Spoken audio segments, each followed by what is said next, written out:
네, 2021년 3월 24일 이정훈입니다. 오늘은 최근 북한과 말레이시아 사이에 있었던 사건을 한번 정리해 볼까 합니다. 제목은 말레이시아의 치밀한 대북 북한에 대한 보복입니다. 김정남과 문철명 사건의 냉엄한 국제정치학을 분석하겠습니다. 김정남은 아실 거고 문철명은 누구인지 설명드리겠습니다. 또 다른 부제로는 북한은 왜 미국을 겁내는가를 분석하겠습니다. 그리고 경고를 하나 하겠습니다. 문정부는 외눈으로 한반도 문제, 북한을 보지 말아라 라는 경고를 달겠습니다. 말레이시아가 쿠알라룸푸르에 살아온 북한인 사학가 문철명 56세로 나옵니다. 문철명을 자금 세탁 및 유엔 제재 위반 혐의로 체포해 미국에 인도한 게 확인됐습니다. 미국 법정에 문철명이 나왔기 때문입니다. 이렇게 미국에 인도를 했기 때문에 북한이 반발을 했네요. 근데 바로 반발을 한 게 아니라 미국이 문철명을 법정에 세운 거가 임박해지니까 반발을 했습니다. 3월 19일 북한은 말레이시아에 대해 외교관계 단절을 선언했습니다.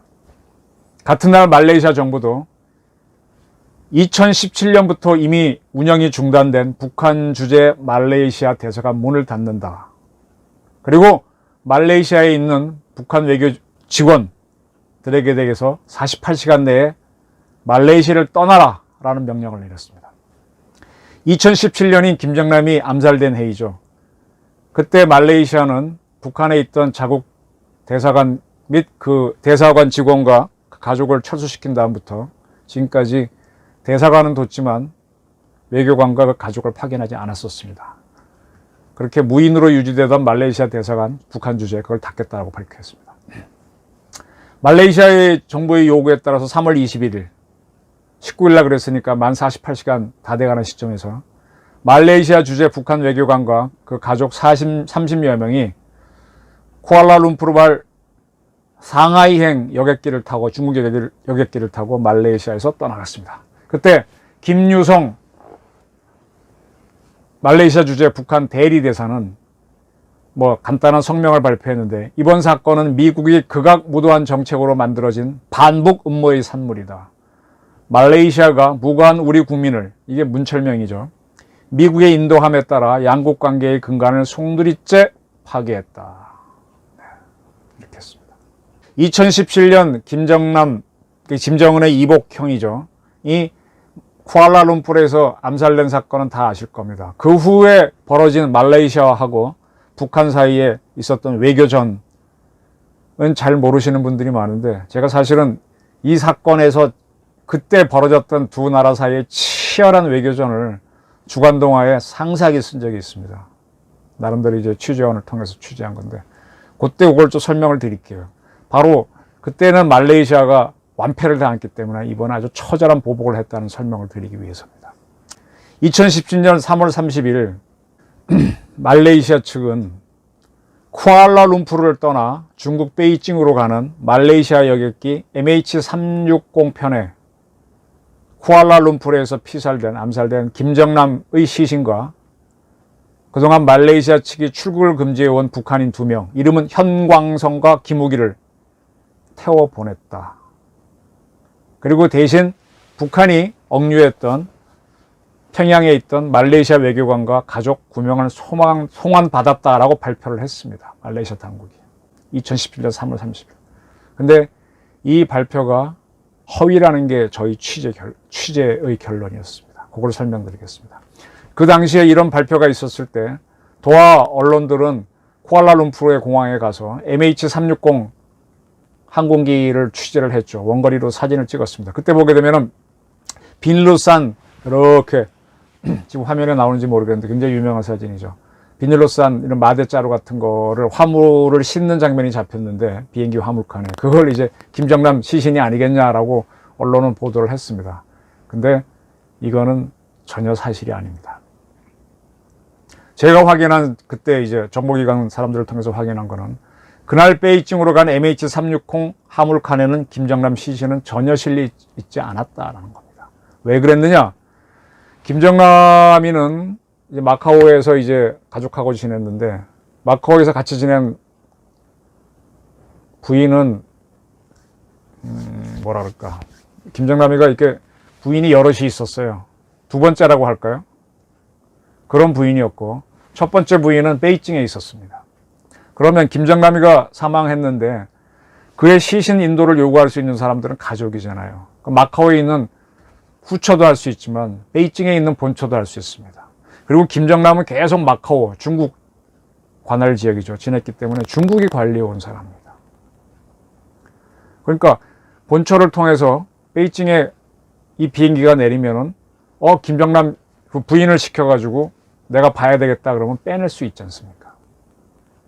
그리고 그 시신을 갖고 뭐 분석을 해서 어쩌고저쩌고 한 다음에 그걸 이용해서 북한에 압박을 가할 수 있잖아요. 북중 관계가 매우 좋지만 거기에도 긴장이 굉장히 많습니다. 한미 관계가 동맹이라도 갈등이 많은 것과 비슷합니다. 그렇게 하면 북한은 약점이 잡히기 때문에 말레이시아로부터 시신을 달라고 했지만은 베이징을 거쳐오는 거는 절사적으로 반대했습니다. 이건 정보기관 사람들이 확인한 거죠.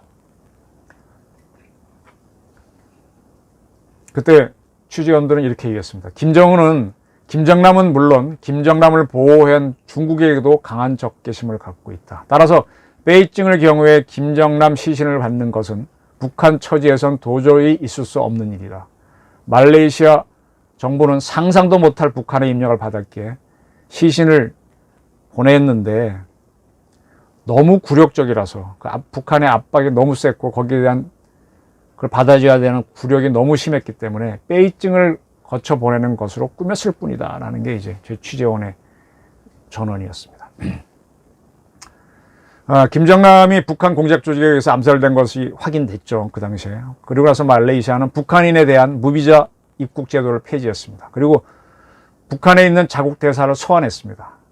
그리고 말레이시아에 있던 북한 대사를 추방했습니다. 그날 이후로부터 말레이시아는 북한 대사를 안 받아줬죠. 그래서 지금 대리 대사가 있다가 나간 겁니다.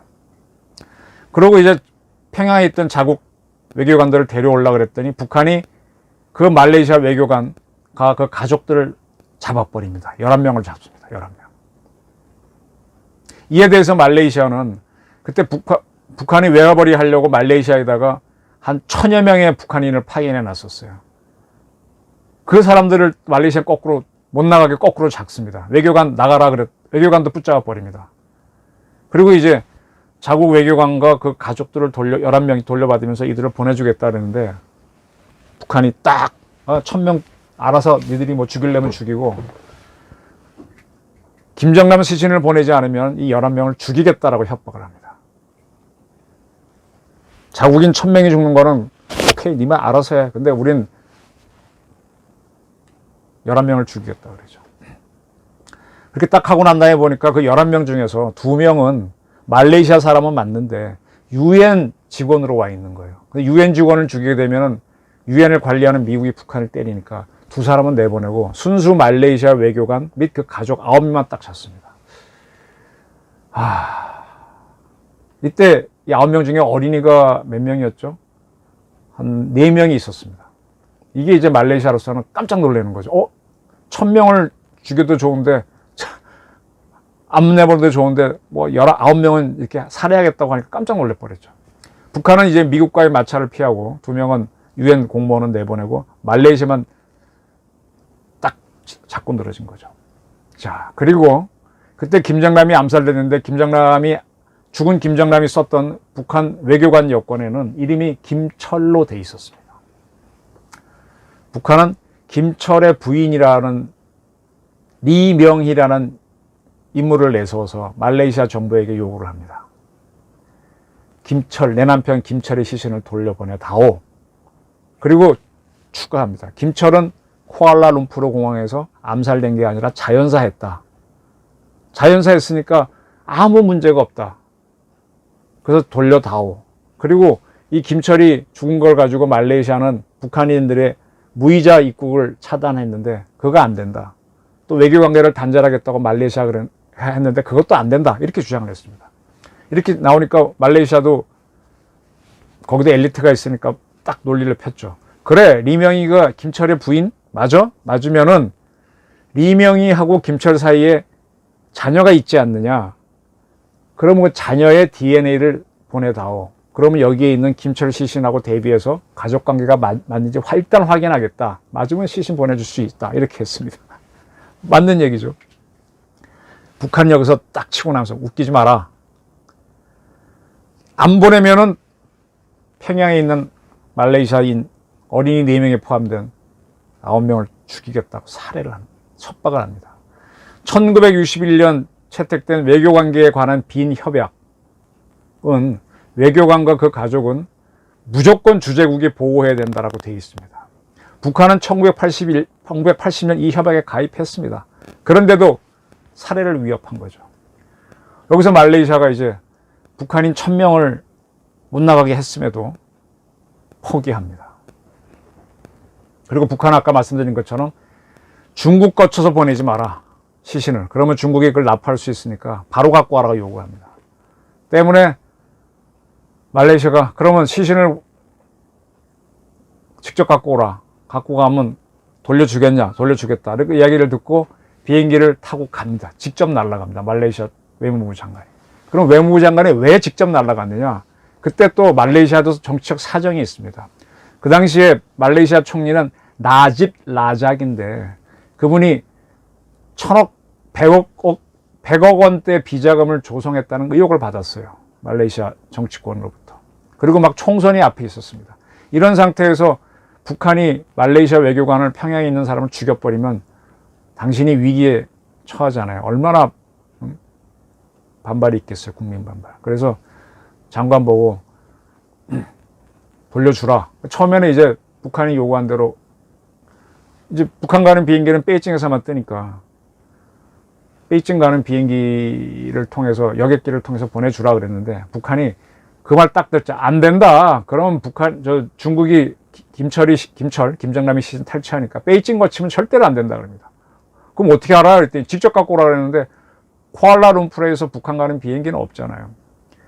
그러니까 우리 비행기 없다 했더니 그건 알아서 갖고 오라 그러니까 그때 말레이시아가 당황해갖고 비즈니스 제트기를 하나 임차를 합니다. 어디로부터 하느냐? 글로벌 익스프레스라고 하는 세계에는 이렇게 자가용 비행기 같은 그 빌려주는 회사들이 있거든요. 차터 회사라 그래야 되나요? 거기로부터 비즈니스 제트기인 BD700을 빌립니다. 그 비행기를 말레이시아가 자기네 예산으로 빌려갖고 외무부 장관이 타고 갑니다. 그리고 거기다 김정남 시신을 싣고 가죠. 근데 이 비행기는 작아가지고 평양까지 갔다가 다시 쿠알라룸푸르로 못 돌아옵니다. 왜?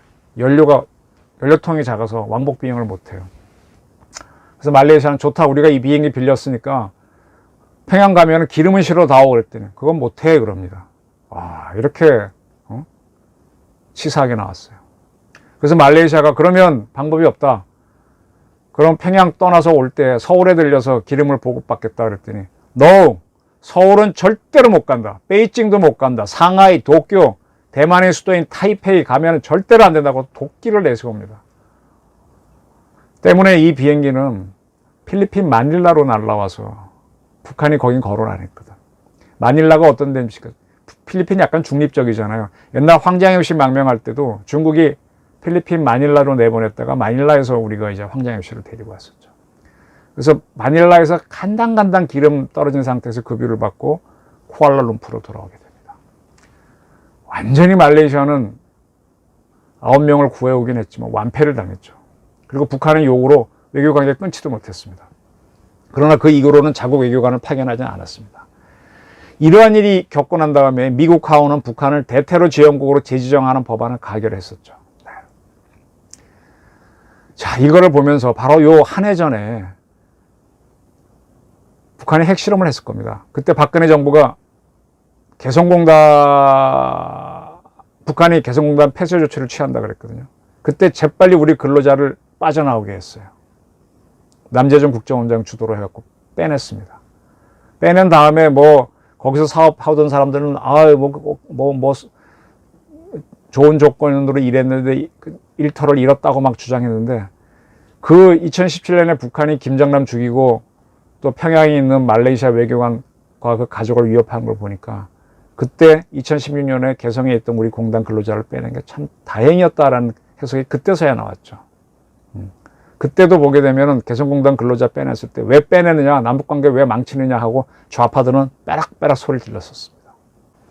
자, 문철명을 아까 문철명을 말레이시아가 미국으로 인도했다라고 제가 설명드렸습니다. 시점은 정확하게 안 나오는데 이것이 말레이시아가 2017년에 북한에게 당했던 그 사건에 대한 처절한 복수입니다. 제대로 복수를 한 겁니다.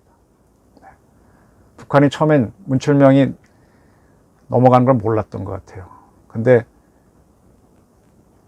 그게 확인되고 난 다음에 상당히 당황했던 걸로 보입니다. 3월 22일 미국 법무부는 보도자료를 냈습니다. 미국으로 첫 인도된 북한 국적자 문철명은 2013년 4월부터 2018년 11월까지 공범과 함께 미국의 금융 시스템에 부정하게 접근한 수법으로 미국과 유엔의 대북 제재를 위반하고 150만 달러가 넘는 자금 세탁에 관여했다라고 밝혔습니다. 그리고 문철명이 북한의 정찰총국, 북한의 해외 정보 활동하는 총기관이죠. 정찰총국과 연계해 자금 세탁을 한 이유는 북한의 사치품을 조달하기 위해서였다. 문철명 사건은 FBI 미니애폴리스 지국이 수사하고 FBI 방첩국이 협조했다. 미국에서 비밀경찰 체제 지키는 역할을 하는 건 FBI인데 FBI가 뛰었다는 얘기죠. 그리고 아시아 전체를 커버하는 미군의 인도태평양 사령부가 협조했다라고 발표했습니다. 3월 24일 오늘이죠. 미국의 보이스 오브 아메리카 방송은 3월 22일 이 문철명이 미국 워싱턴 DC 법정에 처음 출두했다고 보도했습니다. 그리고 문철명의 공소장 내용을 또 보도했습니다. 그 공소장에 따르면 문철명은 동세탁 공모와 함께 한 건, 돈 세탁을 한 게 5건으로 되어 있습니다. 미국은요, 우리랑 조금 달라가지고 일반 국민들로 구성된 대배심원들이 이 FBI가 잡아온 범인이 있으면은 그를 기소할까 말까를 결정해 줍니다. 그래서 기소를 해야 된다라고 결정하게 되면 그 다음에 이제 기소장이 작성되는 거죠. 그 바로 이런 배심원들, 일반 국민들이 보기에도 이 자는 미국의 국익을 해친 자니까 기소해야 된다 결정을 한 겁니다. 그렇게 기소가 된 겁니다. 법정에 섰는데 문철명이는 뭐 북한인이니까 돈도 없고 하니까 변호인이 없으니까 미국에서 국선 변호인을 붙여줬다 이렇게 보도도 되었습니다. 이 기소장에 따르면은 돈 세탁과 확산금융을 방지해. 확산금융은 조금 설명이 어려운데 이 달러를 막 위조 달러 돌리고 막 이 국제범죄에 관련된 돈을 미국의 유통망에 돌리는 거 그런 걸 얘기하는 겁니다. 확산금융을 방지해 미국의 국가안보를 보호하는 데 목적이 있다. 그리고 문철명의 혐의들은 북한에 대한 은행 통제에도 불구하고 이거는 유엔 대북 제재죠. 미국도 제재를 하고 있죠. 미 금융체제에 접근하려는 단연간의 책략에 의해 이루어진 것이다. 문철명은 미국과 유엔이 대북 제재를 피하기 위해 여러 위장 회사들을 이용해 미국 달러를 거래했는데 이러한 회사들은 돈 세탁과 돈 세탁 공모에 해당한다.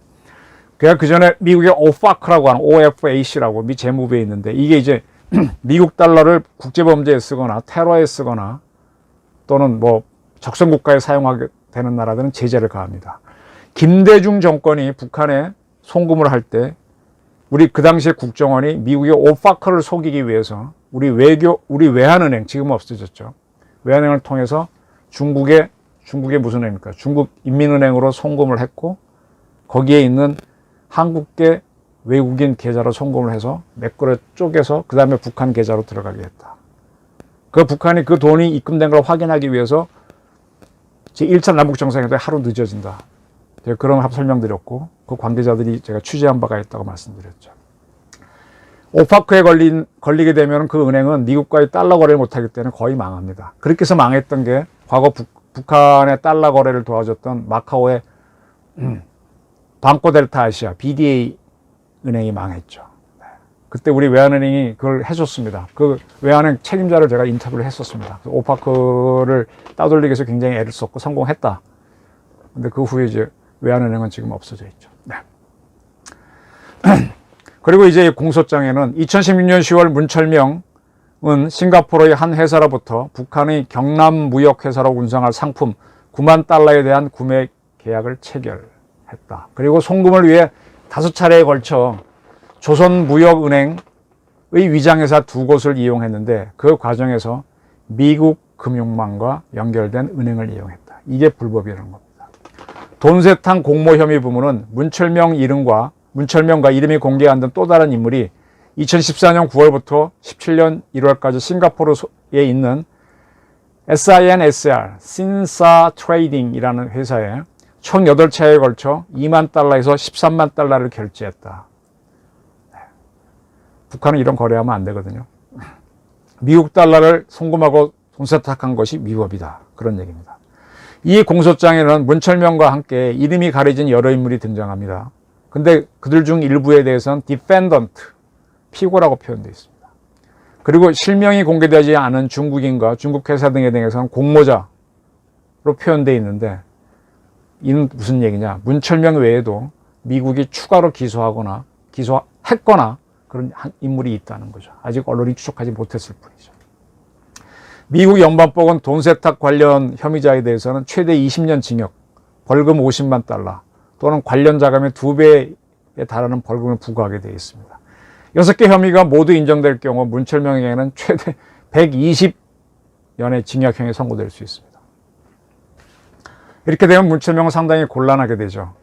그래서 미국의 사법제 중에 플리 바긴이 있잖아요. 그래, 내가 그 죄를 인정할게. 검찰이 대배심원이 이제 기소한 내용을 다 인정할게. 대신에 120년 형을 이제 낮춰받는 거죠. 그게 플리 바긴입니다. 내 죄를 인정한 대신에 벌을 적게 받는 겁니다.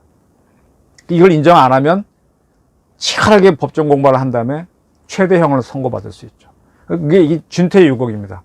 문철명이 인정하는 순간에 북한이 자금 세탁 달러를 했고 뭐 이런 것들이 밝혀지잖아요. 그러면 유엔 제재가 또 미국 제재가 강화되죠. 그럼 북한 스트레스 받죠. 그럼 북한은 이럴 때 어떻게 합니까?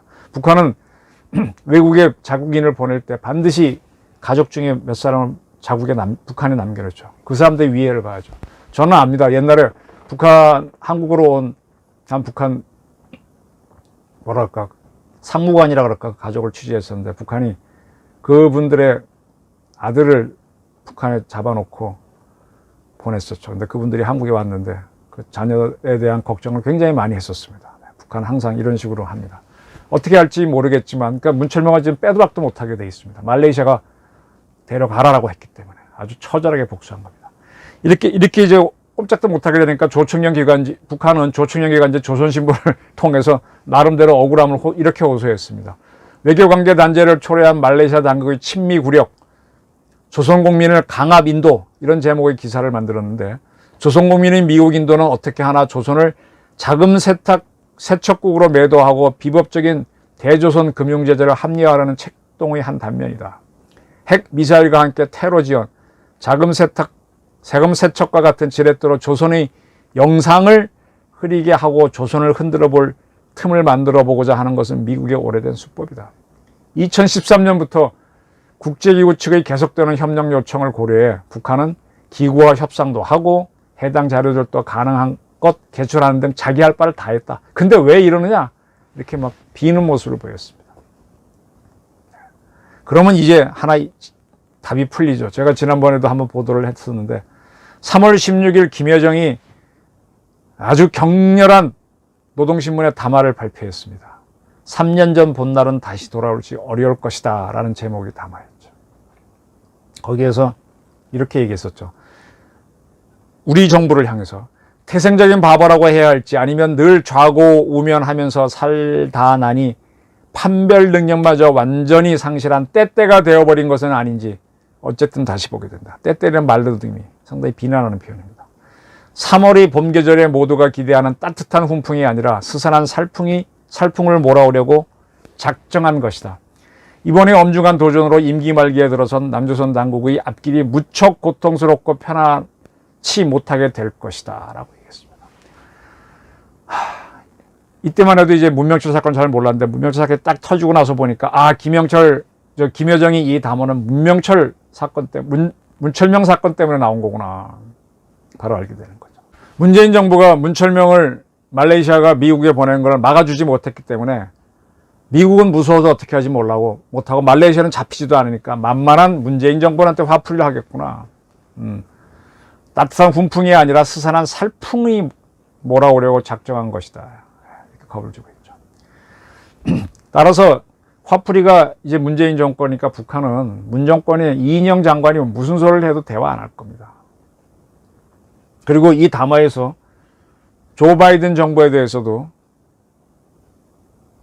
김여정에는 불만을 토로했어요. 근데 재밌는 거는요. 미국은 문철명의 신병을 확보한 후 북한에 대화를 제의했었어요. 근데 북한은 대응하지 않았죠. 대꾸하지 않았습니다. 이것도 보도가 있었습니다. 이제 미북 관계, 남북 관계, 말레이시아 북한 관계가 확 풀리는 거죠. 대신에 북한이 한 게 이제 또 나오는 겁니다. 3월 21일 남포 인근 온천이라는 지역에서 서해로 순항미사일을 쐈습니다. 유엔의 대북 제재는 탄도미사일 발사만 제어하니까 이거는 뭐 어긴 건 아닙니다. 근데 여기서 잘 보셔야 될 게 지금 유엔의 대북 제재와 더불어 코로나 때문에 북한이 셀프 제재를 하고 있지 않습니까? 그러다 보니까 중국으로부터 거의 교유하는 게 없어서 북한이 유린안이 심각합니다. 그래서 우리 군 관계자들을 쭉 만나보게 되면 북한에서 요즘 비행기가 뜨는 게 전투기 뜨는 게 아예 없답니다. 북한이 우리한테 위협 가하는 방법이 여러 가지가 있을 텐데 아주 소극적으로 유엔 제재를 어기지 않는 범위에서 순항미사일을 서해로 쏜 거죠. 동해로 쐈으면 또 일반이 뭐라 그럴 텐데 서해로 짧게 쏘니까 뭐 중국은 자기네 편이는 일단은 자기네 편에 가만히 있는 거죠. 근데 이게 유엔 제재가 아니니까 미국은 묵사라 가만히 있었고요. 우리도 따라서 침묵한 것 같아요. 우리도 우리 이 정권은 북한하고 잘 지내려고 하는 거니까 일부러 안 했고, 미국이 문제 제기하니까 일부러 안 했고, 또 우리 서욱 장관이 지금 누굽니까? 이인영 장관이나 8.1학번 운동권 출신들 이 정부 실세하고 짝짝꿍으로 놀려고 하는 사람이에요. 그러니까 더더군다나 안 하고 이렇게 간 걸로 보여요. 근데 24일에 열린 이제서야 공개가 됐습니다. 그리고 이제 북한이 이랬다라고 드라이하게 나오고 있는 거죠. 자, 정리를 하겠습니다. 지금 보게 되면 계속 북한은 미국을 두려워합니다. 문철명이 잡아갔는데 또 어디서 뭘 덮쳐서 잡을지 모릅니다. 미국 CIA 공작 셉니다. 거기에는 인도 태평양 사람들도 군도 개입하고 있고요. 미국 특수부대도 들어온다는 얘기죠. 외교관계도 동원하고 있고. 또 어디서 어떻게 걸려서 자꾸 제재가 들어올까 봐 겁을 내는 거예요. 그러나 이 화풀이를 하고 싶은데 말레이시아에 대해서는 할 수도 없고, 그럼 누구를 하느냐? 만만한 게 뭐라고? 문정권한테 할 수가 있는 거죠. 그래서 제가 문정부가 대화를 하자고 북한에 하면 할수록 북한은 화풀이를 우리한테 삼을 수가 있다는 겁니다. 이번에 천안함 사건이 다가오는데 우리 국방부에서 국방은 정치적 중립을 지켜야 된다고 하면서 유승민 전 의원 등 몇 사람들은 참여하지 못하게 했어요. 아, 그게 정치 중립이구나. 근데 왜 이인영이라고 하는 이상한 백그라운드를 가진 장관은 B1 벙커로 초대를 합니까? 그건 정치 중립이에요? 우리 서욱 장관이 생각하는 정치가 뭔지 참 저는 좀 한심하게 생각됩니다. 이러한 것들이 반복될수록 우리의 헛짐이 노출된다는 것. 서 장관은 지금 이 정권 사람들하고 코드 맞출 때가 아니라 당신에게 부여되는 헌법적 소명에 충실하고 국토방위, 남북 통일을 기르지 않는데 최선을 다해야 돼요. 미국의 매티스 장관은 트럼프가 딱 아니니까 아니다 하고 나가버리지 않습니까? 대통령 명령이라도 합법적이가 아니고 국가를 위한 게 아니면 노라고 해야 장관이지. 자, 그렇습니다. 어쨌든 지금 이렇게 한반도에 둘러싼 국제 정치를 정리할 수 있습니다. 아주 말레이시아가 4년 지난 시점에서 딱 미국을 이용해서 보복을 했고, 미국은 계속 북한을 누르고 들어갑니다. 근데 여기서 허점을 만들어준 게 누구다? 문재인 정권이다. 일본도 조이고, 또 미국은 이렇게 하면서 중국도 조이고 들어가는데 계속 통로를 열어주는 게 우리이기 때문에 잘못하면 북한의 분노가 우리한테 터질 수 있다. 근데 국방부 책임자는 여기에 전력을 기울이지 않고 정치적 일치감을 갖는 데 노력하고 있다. 이건 매우 위험한 상황이라는 걸 제가 좀 경고를 드리겠습니다. 경청해 주셔서 감사합니다.